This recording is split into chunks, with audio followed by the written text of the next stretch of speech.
Bem, primeiramente, boa noite a todos. Com grande satisfação, grande prazer. Estamos aqui nesse momento complicado, mas enfim, nós não podemos parar, né? Nós estamos passando por dificuldades em razão aí justamente da epidemia. Nós estamos nos adaptando para que a sociedade realmente possa sofrer aí o menor impacto possível. Nós não sabemos quais serão as consequências desta epidemia no Brasil, porém, uma das melhores formas aí de nós enfrentarmos uma possível crise, uma possível recessão, é a formação acadêmica, né?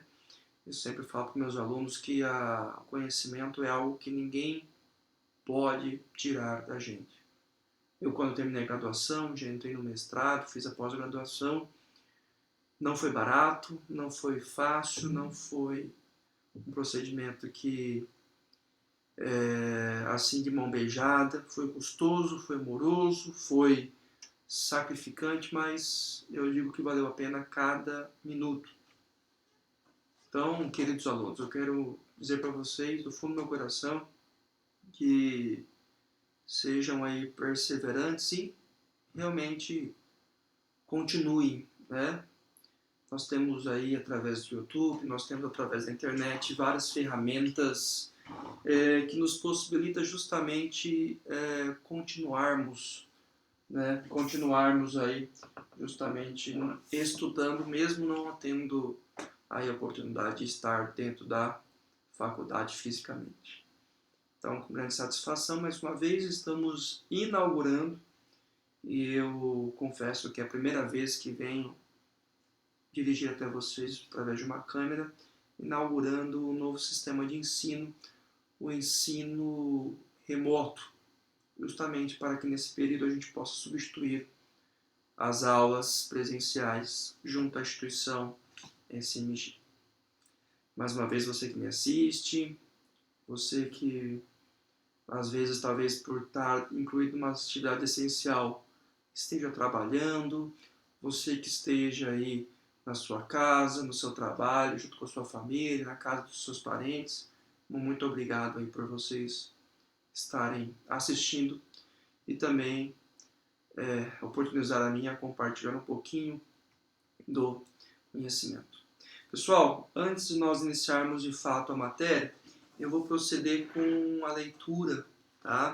Acho que é importante das nossas diretrizes do ensino aí remoto. Primeiramente, eu quero dizer para vocês que essa possibilidade da gente aí estudar de forma remota foi através de uma decisão do Ministério aí da Educação, através da portaria 343 de 17 de março de 2020, ou seja, nós estamos falando, né, estamos gravando em aula hoje no dia 23, de uma portaria que foi feita aí há poucos dias atrás, né? Então, assim, tudo vai se adaptar. Eu tenho certeza que nossas próximas aulas também serão melhores e a gente vai aprender, né, justamente a lecionar nesta nova modalidade, tá? Então, o que fala essa portaria 343, tá? De forma bem breve. Então, o Ministério da Educação, né, dispõe aí a substituição das aulas presenciais por aulas aí feitas em meios digitais, né? Enquanto durar a situação da pandemia do Covid-19. Então ele autoriza aí, pessoal, em caráter excepcional. O que é esse caráter excepcional? Em nenhum momento, tá? As aulas que estão sendo gravadas aqui, passando para vocês, em nenhum momento serão definitivas, tá? Nós não vamos, né, Deus queira que não, concluir os ensinos aí de forma à distância. O curso de vocês é presencial, o curso de vocês aí, né, é dotado justamente de vocês realizarem as aulas em um espaço físico fornecido pela faculdade, e essa tendência à telepresencial, essa tendência ao ensino remoto justamente é uma exceção. Perfeito? Então, a instituição, segundo o Ministério da Educação, deverá trazer aí, né, a regulamentação a disponibilização de ferramentas para quais os alunos aí possam acompanhar o conteúdo ofertado durante o período aí desta nossa autorização, tá?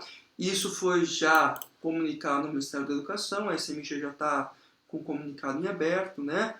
Todas as faculdades de Maringá, se não me engano, uma ou duas, parece que não vai ter essa aula remota, vai ser só conteúdo. Eu acho que perde um pouco da formação do aluno, né? É muito melhor eu estar aqui com vocês, conversando com vocês, repassando o conteúdo programático, do que a gente manter aí apenas a emissão de possíveis exercícios, possíveis aí justamente conteúdos a serem realizados sem explicação do professor. Então, por isso, nesses 45 minutos, uma hora, eu vou trazer para vocês, né, os conteúdos relativos aí à nossa matéria. Perfeito? Enfim, né, nós temos aqui a portaria autorizando, né, eu tirei da Associação Brasileira dos Mantenedores aí do ensino superior, e nós temos aqui, né, o manual do ensino remoto, tá? Justamente que a faculdade elaborou um material muito bem elaborado. Se vocês não tiverem acesso, eu vou repassar para vocês no grupo do WhatsApp que a gente criou, para que a gente possa justamente conversar um pouquinho, tá? Então, o que fala esse manual, tá bom, pessoal? Fala aqui, nós atendemos a portaria 343 de 2020, do Ministério da Educação, também a portaria do decreto 4230 do Governo do Estado do Paraná. Nós estamos aplicando aí justamente as informações e a aplicação do chamado estudo remoto, tá? Então isso é uma adaptação do ensino presencial, não é uma transição para o ensino à distância, que eu fiz para vocês anteriormente, né? Justamente por conta aí do nosso coronavírus. E como que vai funcionar, tá, pessoal? Todas as intermediações das aulas serão realizadas através do AVA, tá? Através do nosso ambiente virtual de aprendizagem. Então, através do AVA que vocês vão ter aí justamente acesso para que vocês possam aí ter acesso ao conteúdo e também aos vídeos.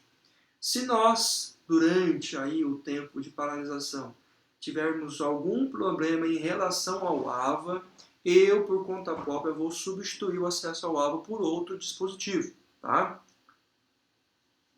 Nós temos aí a possibilidade de acessar, né, o Google Academy, né, que é um portfólio do Google muito interessante para fins justamente de interação entre professores e alunos. E também nós podemos disponibilizar nesse sentido também qualquer outra ferramenta como YouTube, como WhatsApp, enfim. É claro que, pessoal, o AVA é o nosso instrumento por excelência aí para validar a presença e também computar a pontuação de vocês, tá? Então eu peço para vocês, até o primeiro momento, utilizem plenamente a plataforma AVA.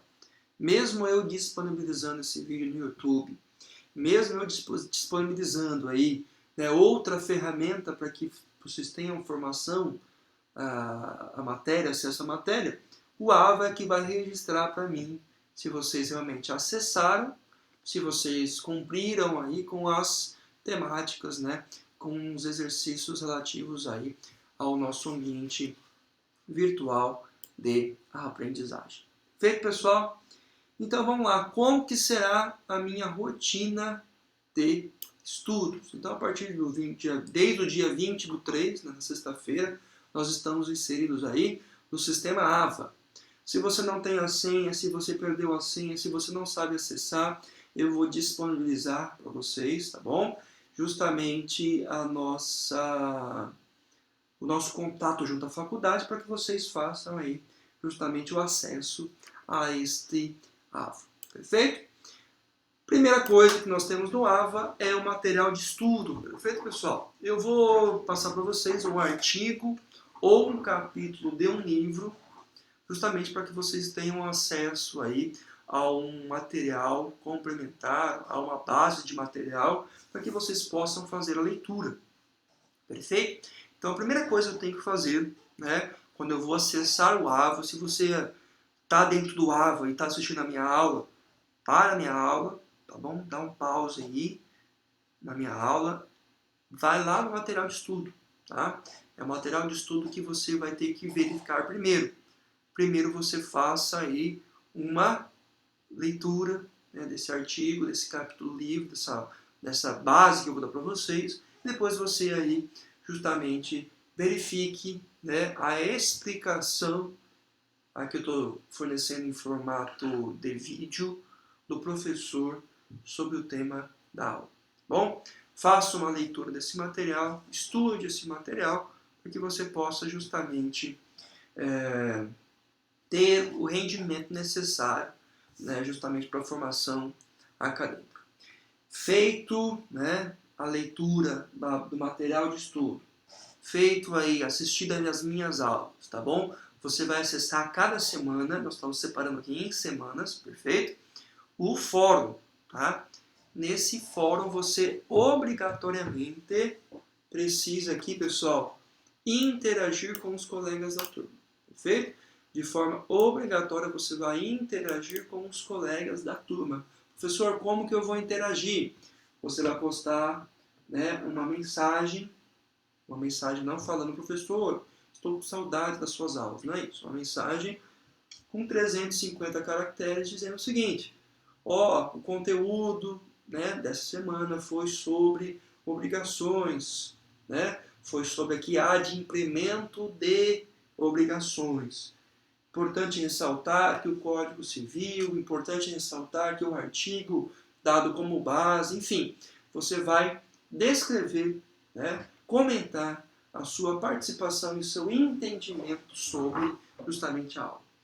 Gente, não queiram ser espertinhos aí, né, e pegar justamente o comentário do seu coleguinha e apenas copiar ou mudar alguma coisa, tá, pessoal? Não sejam aí, pelo amor de Deus, espertinhos. Tentem, por favor, né, de forma bem sincera, escrever com suas próprias palavras, dizendo aqui o comentário, né, da aula. Eu não vou ficar aí, de certo modo, né, corrigindo esses comentários. Os comentários são coisas particulares, né, que justamente fazem parte, aí, justamente para saber se vocês assimilaram ou não o conteúdo programático relativo à semana de aula. Perfeito, pessoal? Próxima obrigatoriedade é a atividade, tá bom? A atividade, aí sim, é uma atividade avaliativa. Eu posso trabalhar na forma de questionário, posso trabalhar na forma de entrega de material, entrega de trabalho, né? Entrega não fisicamente, entrega através de encaminhamento por e-mail ou resposta ou no próprio portal, tá bom? Eu posso trabalhar dessa maneira, enfim, justamente para que vocês tenham aí, produzam conteúdo para que eu possa, de certo modo, avaliá-los. É muito importante nesse momento que eu possa conferir que vocês estão estudando, lendo, que vocês estão, né, ouvindo as minhas explicações, que vocês estão interagindo entre a sala e que vocês estão realizando aí justamente a nossa atividade. Perfeito, pessoal? Como que eu vou computar a falta de vocês, queridos? Eu vou computar através justamente, né, da participação do fórum. É a participação do fórum que eu vou atestar que vocês realmente entraram no AVA, acessaram o material, assistiram minhas aulas, né, comentaram no fórum e fizeram atividade, tá? Então, por favor, comentem, é obrigatório o comentário sobre a aula. Bom, pessoal, se vocês quiserem colocar também dicas, críticas, professor, eu acho que ficou muito ruim o áudio, eu acho que ficou ruim essa disposição de meia tela, desculpa, praticamente a tela do conteúdo e eu no cantinho, como se fosse um YouTube aí de comentários de jogos, de filmes, etc. Eu achei importante porque a gente tem que frisar bem aqui o material e não a minha pessoa, mas a gente pode, de certo modo, criar até abrir um e-mail aqui da faculdade, nós podemos criar, deixa eu ver se meu WhatsApp está fechado, criar aqui justamente essa interação, tá? Essa participação do conteúdo que é mais importante nesse momento, acho que o conteúdo físico do que a minha imagem aqui, mas é importante também para que vocês tenham justamente essa interação. Perfeito, pessoal? Dado aí a forma de computação das matérias, como que eu faço para tirar sobre minhas dúvidas sobre o conteúdo? Pessoal, eu mandei criar aí o pessoal um grupo do WhatsApp, tá? Com todos aí presentes. Então é importante que vocês justamente participem, né, desse grupo do WhatsApp, me mandem as dúvidas junto ao grupo do WhatsApp. Porque às vezes eu vou responder uma dúvida em particular, a mesma dúvida é uma dúvida de 3, 4, 5 pessoas. Então é importante você, professor, eu não entendi o que é inovação de dívida. Professor, eu não entendi o que é consignação e pagamento, tá? Que são estudos que a gente vai estudar agora nessa nova aí, tomada do conteúdo. Perfeito, pessoal? Comentem, façam perguntas sempre no grupo do WhatsApp ou também no fórum. Perfeito? Como será avaliado, né, a minha, justamente, participação? A participação de vocês será avaliada através do quê? Atividades online, tá bom? As atividades online vão representar aí 40% das notas parciais do bimestre. O restante 60% serão através de avaliações presenciais do bimestre. Tá bom? Então, os 40% serão aí pelas atividades online do AVA e os outros 60%, né, através de avaliações presenciais. Nós temos aqui ainda, né, a prova multi, ainda o trabalho integrador, ainda a avaliação. Então a gente não tem ainda como vai ser separado essas notas, tá bom? O que eu quero dizer para vocês, 40% das notas aqui serão do AVA, serão dessas semanas que a gente vai ficar em quarentena. Então é muito importante que você acesse o conteúdo. Bom, participe dos fóruns, façam a avaliação. Lembrando que as avaliações serão postados aí, justamente, né, no mesmo dia da aula presencial. É claro que nós estamos no momento de adaptação, tá bom? Esse conteúdo que vocês estão assistindo, provavelmente eu vou ou postar na madrugada agora, do dia, ou no final da noite do dia 23, ou na madrugada do dia 24, porque eu preciso fazer o upload, publicar esse vídeo no YouTube, copiar esse link, colocar no AVA, né? Terminar as avaliações. Então, eu vou sempre trabalhar, que as minhas matérias serão feitas segunda ou terça-feira, tá? Mas as próximas semanas eu prometo que isso vai ser feito com antecedência. Perfeito, pessoal? Se eu tiver algum probleminha sobre o acesso, né, do AVA, se eu não tiver, né, problema sobre acesso de internet, professor, eu estou com a internet horrível, não consigo verificar, sempre procure a direção. Direção, coordenação e a equipe técnica que está de plantão na faculdade para tirar as dúvidas aí de vocês, alunos. Perfeito, pessoal?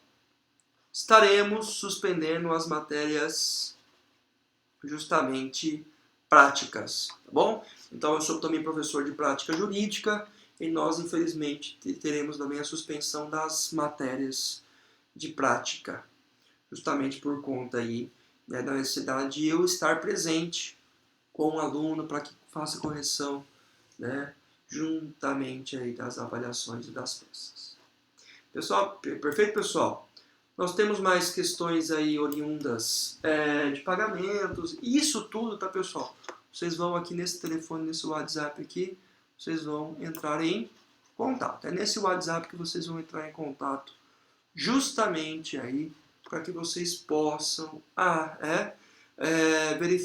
verificar esta questão aí do acesso ao nosso sistema AVA.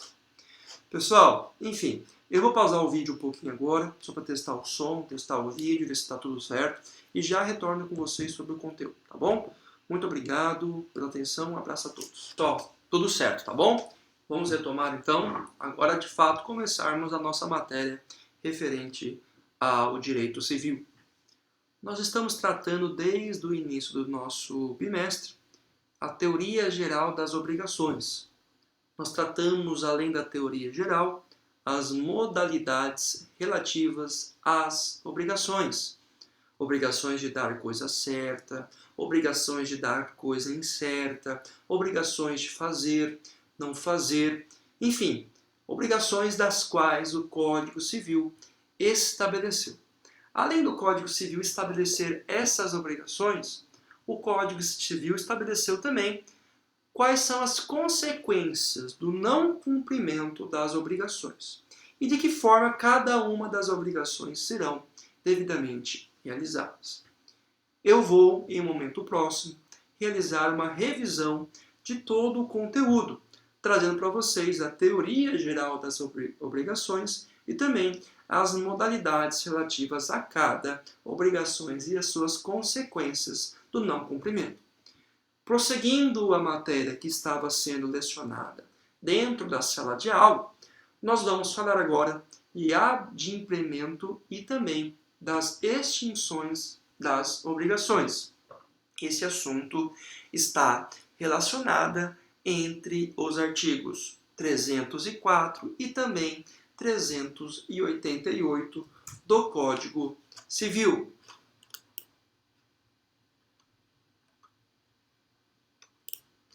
Pessoal, primeiramente, o que vem ser a palavra adimplemento? Nós temos 3 formas, justamente, de nós entendermos o que vem a ser adimplemento. Ou seja, a palavra adimplemento vem justamente consubstanciada em 3 modus operantes, em 3 personagens. Nós temos, em falando de adimplemento, a possibilidade de tratar, de trazer o que vem ser adimplir, o que vem ser adimplemento e o que vem ser o adimplente. Primeiramente, adimplir é nada mais do que cumprir, dar cumprimento. Se eu estabeleço uma obrigação de pagamento, se eu estabeleço que eu amanhã deverei pagar a quantia certa, líquida e exigível de R$100.000, adimplir seria eu dar o cumprimento, ou seja, pagar o valor devido. O que é o adimplemento? O adimplemento é o processo ou o efeito da qual se consubstancia o cumprimento desta obrigação. Ou seja, de que modo que eu vou aí trazer o cumprimento deste ato. Se eu resolvo amanhã cumprir com a minha obrigação, se eu depositar o valor de R$100.000, eu estou aí cumprindo com um adimplemento, dando cumprimento da obrigação. O que vem a ser o personagem adimplente? O adimplente é aquele que cumpre com a obrigação. Ou seja, a partir do momento que eu executo a obrigação, que eu tenho essa execução na forma de um adimplemento, ou seja, eu vou depositar o dinheiro, eu me transformo, me torno em adimplente. Eu estou quites com a minha devida obrigação. Perfeito, pessoal? Adimplemento vem justamente desta origem desses três atos. Adimplir, dar o efetivo cumprimento. Adimplemento, de que forma que eu vou realizar o cumprimento da obrigação. E adimplente é o que eu vou me tornar após cumprir a devida obrigação. Perfeito, pessoal? Por que é importante nós analisarmos o que vem a ser o adimplemento da obrigação? Pessoal, é através do adimplemento da obrigação que eu tenho a consequência da extinção da obrigação.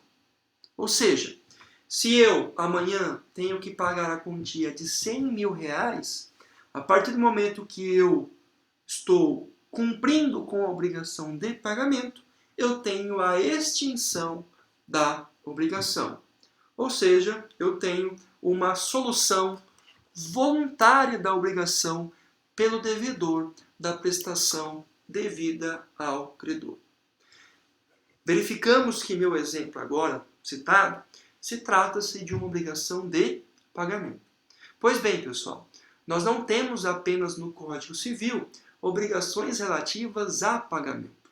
nós temos também obrigações relativas à obrigação de dar, à obrigação de fazer, à obrigação de dar coisa certa, dar coisa incerta, à obrigação de não fazer. Quando eu falo em devedor da prestação, eu não estou falando somente do devedor que tem que realizar pagamento, mas eu posso falar que eu posso ser devedor, que eu tenha que entregar uma coisa certa, eu posso ser devedor, que eu tenha que fazer algo, eu posso também ser devedor, que eu tenha que deixar de fazer algo, né? Acho que vocês lembram dos exemplos relativos aí à obrigação de não fazer. Quem lembra do contrato de confidencialidade? Aquele contrato que eu não posso repassar informações confidenciais para outro, que é uma obrigação aqui, é uma obrigação negativa, uma obrigação de deixar de fazer. Quem lembra do contrato de sigilo? Quem lembra do contrato de não divulgação? Enfim, são exemplos que eu dei em sala de aula que vocês podem aí consultar o respectivo caderno. Perfeito, pessoal? Vamos agora, para as noções e também agora para o estudo das espécies de pagamentos. Pessoal, para começar esta explicação, eu vou citar aqui um grande jurista, um grande civilista, que é o Carlos Roberto Gonçalves. Ele fala o seguinte, que as obrigações têm um ciclo de vida. As obrigações são como basicamente as bactérias, São como basicamente aí o mundo biológico. Elas nascem, elas se reproduzem e elas se extinguem. Tá? O que vem a ser o nascimento de uma obrigação? Uma obrigação nasce através ou de um contrato ou de uma lei. Professor, por que você está dizendo isso? Porque nós temos um princípio dizendo o princípio da legalidade, que eu só posso fazer ou deixar de fazer segundo, conforme a lei, segundo o princípio da legalidade. Professor, mas quando eu falo do contrato, eu falo também do princípio da legalidade? Não. No contrato, nós temos a possibilidade das deliberações. O Código Civil fala, que eu vou trazer para vocês nas próximas aulas, sobre as deliberações, sobre a vontade do ser humano. Ou seja, eu posso dispor, através de um contrato, manifestações recíprocas na qual eu posso estabelecer obrigações. Perfeito, pessoal? Primeiro momento, então, nós temos que falar que as obrigações, nascem através de um ciclo vital. Elas nascem, se reproduzem e se extinguem. Perfeito? O nascimento da obrigação se dá por lei ou se dá por contrato. A lei, quando estabelece algo, nós estamos agora vivendo em um momento que nós estamos...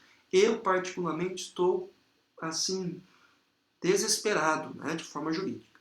O cliente me liga hoje dizendo, eu preciso de um parecer sobre a medida provisória que foi sancionada ontem, domingo. E eu verifico lá no site do Planalto, verifico no site da União, e isso traz alterações, assim, rápidas. O Poder Municipal, por exemplo, aqui da gestão do Ulisses Maia promulgou, no sábado um decreto, hoje outro decreto. Então, assim, as obrigações estão nascendo através de lei, através de decretos. Tá? Não é minha matéria dizer a legalidade ou não desses decretos. Mas nós temos que tomar um cuidado, porque nós temos uma hierarquia de leis. Ou seja, lei federal, lei estadual, lei municipal. Então, nós temos, de certo modo, obedecer a esse ciclo. Quer ver uma divergência? Só para a gente deixar registrado. O município de Maringá editou o decreto, foi um dos primeiros municípios do país a editar decretos, com o intuito de induzir uma quarentena. Só que no sábado ou no domingo, o governo do estado do Paraná cria outro decreto a nível estadual. Então nós temos aqui um conflito de instâncias. Eu não sei se eu obedeço o decreto municipal, que fala o que é atividade essencial, ou se eu obedeço o decreto estadual, que fala o que são atividades essenciais, ou ainda se eu obedeço o decreto federal, que fala sobre o que são atividades essenciais. Ou seja, todo mundo está perdido. Juridicamente, nós já somos uma salada jurídica, né? Aquilo que a gente mistura tudo que vem de resto na geladeira e vai misturando e o mundo vai tocando assim. Agora, meu Deus do céu, eu não sei o que nós temos justamente de segurança jurídica. Cada vez mais complicada essa questão. Perfeito? Nasce através de lei ou através de contrato, que é as disposições voluntárias, né? As declarações unilaterais e também os atos ilícitos. Por que o Carlos Roberto Gonçalves fala que também os atos ilícitos geram obrigações? Pessoal, se vocês tiverem um tempinho para estudar, verifiquem o artigo 104 do Código Civil. O artigo 104 do Código Civil é um dos artigos mais importantes para vocês saberem o que são negócios jurídicos e o que são obrigações. Ele fala aqui nas obrigações que os negócios jurídicos são válidos a partir do momento que eu tenho agente capaz, que eu tenho justamente forma não defesa ou não recusa em lei. E eu tenho objeto lícito. Por que o Carlos Roberto Gonçalves fala que os objetos ilícitos geram obrigações? Uma dica. Se eu faço um contrato sobre algo ilícito, vamos fazer que eu faça um contrato sobre jogatina, um contrato sobre comercialização de entorpecentes, comercialização de drogas, etc. e tal. Ou eu faço um contrato aqui que eu possa abrir meu estabelecimento comercial, né, indo contra o decreto municipal, estadual e federal. Esse contrato, olha que interessante, ele tem um ciclo vital. Percebam, pessoal, ele vai nascer através de um contrato, disposição entre as partes, perfeito? A e B vão querer fazer um negócio ilícito, na licitude se ganha o dinheiro, e só que esse contrato ele não vai ser desenvolvido. Ele vai, em algum momento, ele vai ser extinto. Mas o contrato nasceu. As obrigações foram inicialmente colocadas, mas por ser ilícita, as obrigações, o objeto do contrato, eles vão justamente aí não se desenvolver. Perfeito, pessoal? Enfim, né, por várias modalidades, o contrato ou a lei, obrigações de dar, fazer, não fazer, e finalmente ela se extingue. Então os contratos nascem por lei e por contrato, eles têm os seus efeitos durante, né, o momento da contratação, as suas possíveis alterações do objeto, as suas possíveis alterações das obrigações, e ele em algum momento vai se extinguir, vai se finalizar, completando assim o chamado ciclo vital do contrato. Perfeito, pessoal? Segundo momento, pagamento. O que eu havia dito no slide anterior. Pagamento não é apenas a entrega de uma soma em dinheiro. Quando eu falo em pagamento de uma obrigação, não é eu pegar o dinheiro e entregar o dinheiro e pagar o dinheiro. Mas eu tenho que falar isso no sentido amplo. O pagamento vem ser aí um cumprimento voluntário. Quando eu falo em um ato voluntário, é um ato, né, uma atitude tomada pela parte, uma atitude livre da parte. Ela, de forma livre, concedeu aí justamente esse cumprimento, essa obrigação de forma voluntária. Perfeito, pessoal? Então, lembre-se que pagamento não é só a entrega em dinheiro, mas quando eu cumpro uma obrigação voluntária. Que obrigação, professor? Obrigação de dar, de fazer, de não fazer, enfim. As obrigações estabelecidas nas modalidades das obrigações no Código Civil. Nós temos dois princípios que são aplicados aí ao cumprimento da obrigação, tá bom? O primeiro princípio é o princípio da boa-fé, chamado também pela doutrina da diligência normal. Bom, o princípio da boa-fé, ela vem estabelecido no artigo 422 do Código Civil, que ele fala justamente de uma premissa na qual os contratantes são obrigados a guardar, né, assim na conclusão do contrato, como também em sua execução, os princípios de probidade e os princípios também da boa-fé. Ou seja, ele tem que ser honesto e também estar revestido do que a lei vem ser chamado aí de boa-fé. Isso replica um entendimento que, durante o cumprimento da obrigação, a parte devedora deverá se comportar de forma correta. Essa posição de forma correta não é somente, né, quando há o pagamento da obrigação, mas sim durante todas as tratativas, ou seja, o nascimento do contrato, quanto também a sua formação, né, sua criação do contrato, seu crescimento do contrato e também no cumprimento do contrato, que vem a ser aí a extinção do contrato. Ou seja, pessoal, o princípio da boa-fé diz o seguinte, que ninguém pode se beneficiar-se da própria torpeza. Ninguém pode, durante, né, o cumprimento da obrigação, se dar uma despertinho e querer ganhar vantagens de forma obscura, de forma escondida, de forma desonesta. Quer dizer que, professor, eu não posso ter vantagens em um contrato? Sim. Em um contrato de compra e venda nós temos vantagens, só que essas vantagens são recíprocas.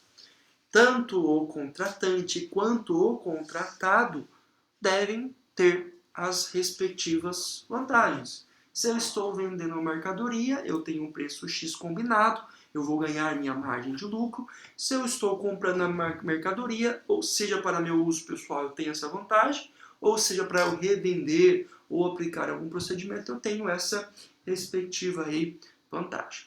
Perfeito? Ninguém se pode beneficiar-se da própria torpeza. Ninguém pode, de forma indevida, né, enriquecer de forma ilícita dentro do cumprimento de uma obrigação. Pessoal, o que subentende também o princípio da boa-fé ou o princípio da diligência normal aí aplicado no cumprimento das obrigações? Diz o seguinte, que o devedor obriga não somente pelo que está expresso no contrato, bom, não somente o que foi contratado de forma, né, entre as partes, mas também ele também se obriga, né, ao que está estabelecido nos usos e costumes daquele respectivo local. Pessoal, isso é aplicado justamente quando a gente fala de contratos relacionados ao agronegócio. Se nós temos uma cultura, se nós temos que aquele local tem uma tradição, tem um modo de ser estabelecido esse contrato, o contrato, embora não esteja pactuado nas cláusulas contratuais, aquele jeitinho de ser da região, ele deve ser analisado pelos contratantes, né? Justamente em análise do princípio da boa-fé e também do princípio da diligência normal. Ou seja, eu tenho que ter resguardado não só a aplicação das cláusulas do contrato, mas também ser aplicado também o que diz o costume, o uso daquele respectivo local. Perfeito, pessoal? Olha que interessante esta decisão. Essa decisão traz justamente a aplicação do princípio da boa-fé junto aos contratos. É uma decisão um pouco antiga, lá do Rio Grande do Sul, que fala justamente de contrato, né, de cobrança. E o que aconteceu nesta questão aí? Bom, a cobrança estabelecida aí pela indústria foi feita de forma retroativa após a rescisão do contrato. Olha que interessante. Eu tenho um contrato, o contrato é rescindido entre as partes. O cobrador aqui, o credor, ele computou como válido a correção não do momento em que foi feito justamente essa rescisão, mas ele tornou válida a cobrança de juros, de correção monetária, desde o momento respectivo, né, anteriormente ao momento respectivo da sua rescisão.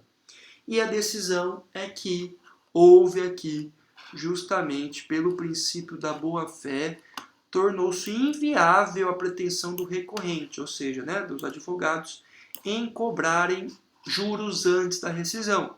O que vem é justamente aí, né, pelo princípio da boa-fé, foi banido essa possibilidade dos contratantes em realizarem ali a cobrança de juros retroativa à rescisão do presente contrato. Em razão disso, né, nós temos aí que, pelo princípio da boa-fé, nós temos uma aplicação do instrumento hermenêutico da boa-fé, das fontes do direito e deveres jurídicos e também aos limites do direito subjetivo, ou seja, o que vem a ser o instrumento hermenêutico, a forma de qual foi tratada esta questão via contrato. O que são a fonte do direito e deveres, o que a lei diz. E o que são os limites do exercício do direito é o que eu tenho de limite de aplicar de forma contratual. Eu não posso dispor de forma contratual tudo o que eu desejo. Isso tem que ser analisado pelo princípio da boa-fé. É basicamente isso. Eu não posso colocar no contrato as questões da qual eu não gostaria de sofrer.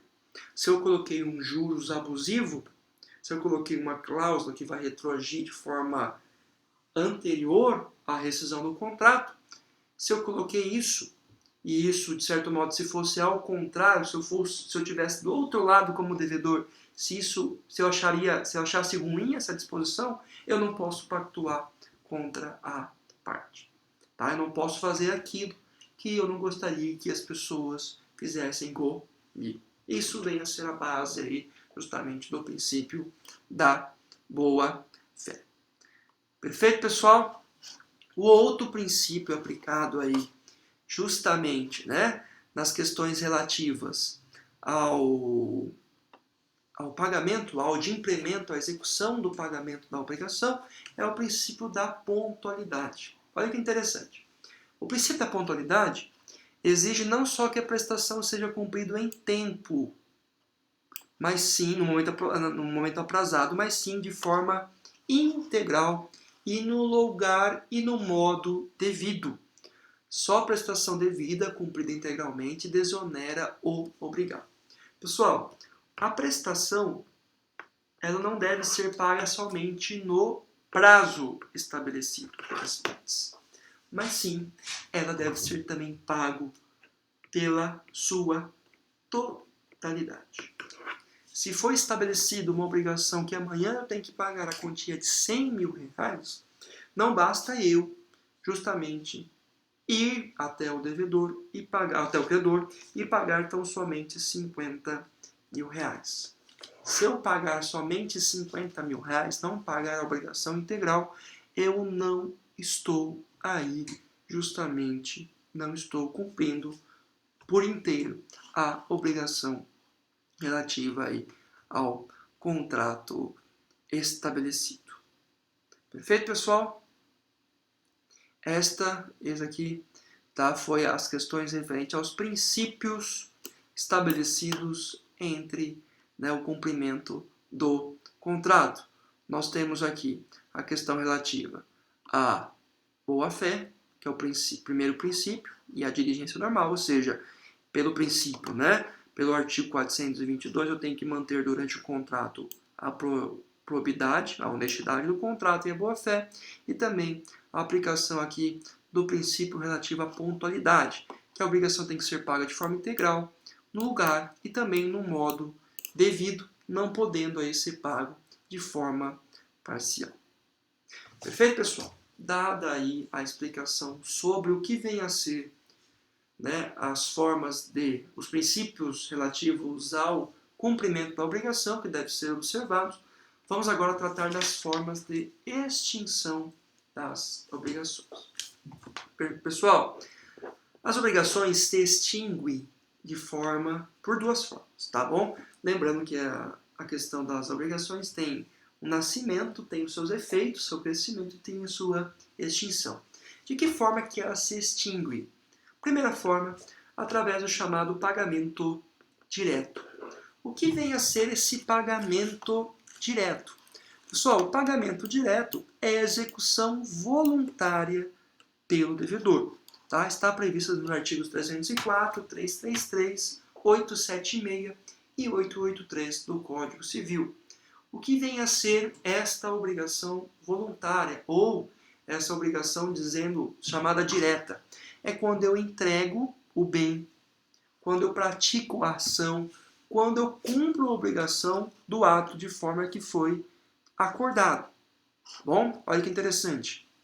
É um meio de adimplir uma obrigação de forma mais natural e esperada, devendo compreender o objeto, da qual, alvo do cumprimento, aquilo que foi acordado, nada mais e nada menos, receber o credor, esta obrigação a obrigação estará extinta. Ou seja, se eu cumpro perfeitamente o que está descrito em contrato, logo eu tenho aí o pagamento direto da respectiva obrigação.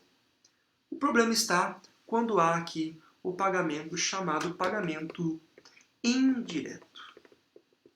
Pessoal, o Código Civil Brasileiro estabelece, olha que interessante, formas pela qual eu pago, mas não pago. Mas como assim, professor? Eu tenho no Código Civil possibilidade de pagar, mas não pagar? É isso mesmo, tá bom? O Código Civil entende como pagamento indireto as situações estabelecidas no próprio Código Civil. Quer dizer o seguinte, se eu não tenho condições de fazer o pagamento direto, ou seja, por completo, da forma que foi estabelecida, e no prazo e do modo que foi estabelecido, eu tenho a possibilidade de, por via legal, fazer o pagamento chamado pagamento indireto, que nada mais é do que eu utilizar uma das ferramentas que o Código Civil traz para que eu cumpra essa obrigação. Ou melhor, para que essa obrigação seja dada como cumprida, mesmo não cumprindo de forma direta. Pessoal, quais são essas situações?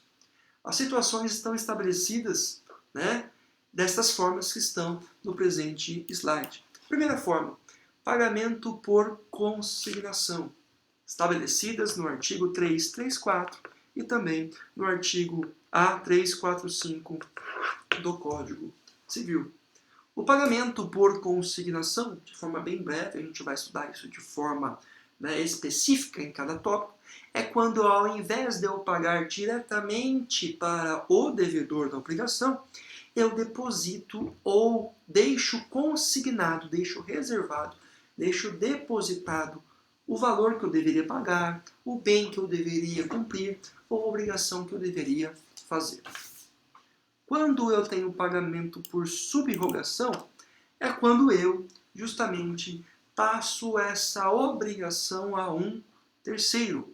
Eu subrogo para que, justamente, desculpa, melhor. Quando eu tenho a subrogação é quando um terceiro, justamente, traz esta responsabilidade de pagamento. Ou seja, um terceiro, ele se compromete a pagar no meu lugar essa respectiva obrigação. Perfeito? A dação em pagamento, por exemplo, é quando nós apresentamos uma outra forma de pagamento. Vamos supor que eu tenha que pagar o valor de R$100.000 amanhã. Ao invés de eu pagar esse valor de R$100.000, eu entrego um veículo que tem o valor realmente de R$100.000. Eu estou dando uma prestação diversa da devida.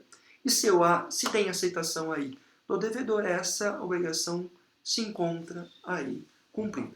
A novação tem a ver com a renovação, ou seja, quando eu condiciono um novo prazo, a compensação, quando eu tenho, ao mesmo tempo, sou credor e devedor. A confusão é quando eu tenho não liquidez da obrigação, a remissão é o perdão das dívidas. Perfeito, pessoal? Isso a gente vai tratar, se vocês quiserem já verificar nos artigos que estão mencionados aqui, a gente vai tratar de forma separada logo em seguida. Perfeito, pessoal?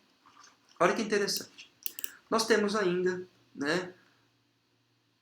outras formas de extinção da respectiva obrigação. O que nós temos por extinção? A questão relativa à prescrição.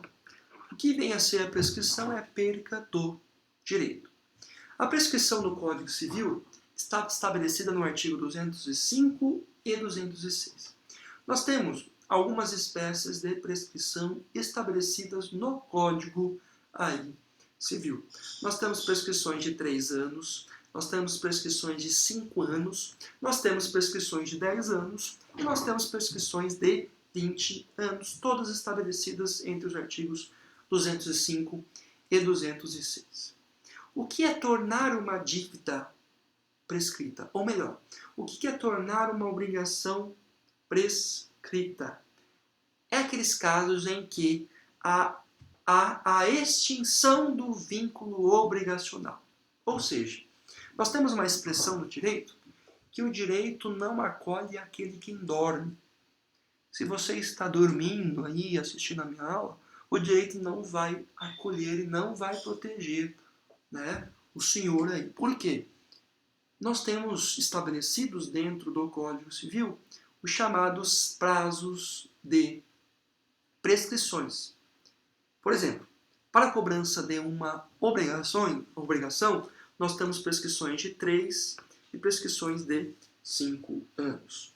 O vínculo obrigacional entre o credor e o devedor terá um tempo relativo aqui justamente a 5 anos ou 3 anos, depende da obrigação. Se o credor deixar de manifestar justamente, né, essa intenção de pagar o devedor, o credor manifestar essa intenção de deixar de cobrar o devedor e essa obrigação for prescrita, a prescrição se torna, né, uma obrigação extinta, ou seja, não há mais a possibilidade do credor em cobrar o devedor. Perfeito?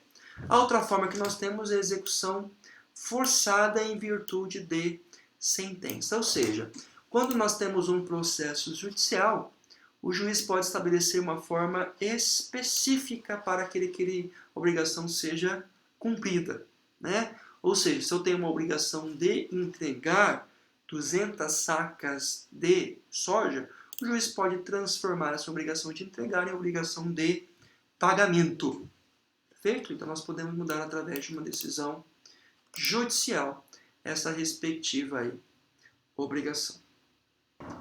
Quero agradecer a todos a presença, uma boa semana, bons estudos, qualquer dúvida à disposição. Um abraço a todos, tchau, tchau.